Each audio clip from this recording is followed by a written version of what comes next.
Bukod sa bulaklak at tsokolate, may isa pang produkto na patok tuwing araw ng mga puso, lalo na para sa mga umaasang mapansin ni crush. Sa Quiapo, Maynila, patok ang mga ibinibentang gayuma.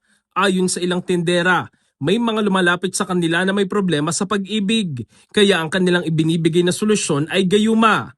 May iba't ibang klase na inaalok na gayuma para sa mga sawi o gustong makuha ang puso ng kanilang iniibig. Ang una, nagkakahalaga ng 350 pesos. Isa itong pulbos na inilalagay umano sa pagkain o inumin ng taong gusto mong mapaibig. Ang isa naman ay oil na nagkakahalaga ng 450 pesos. Kahit mas mahal, mabenta pa rin ito.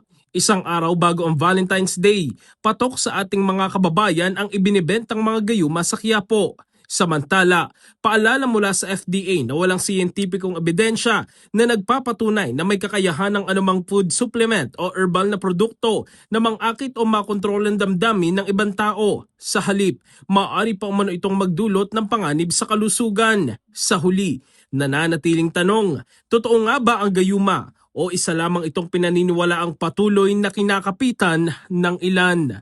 In the heart of changing lives, ako si Brigada Jico Custodio ng 105.1 Brigada News of Manila, the Music and News Authority.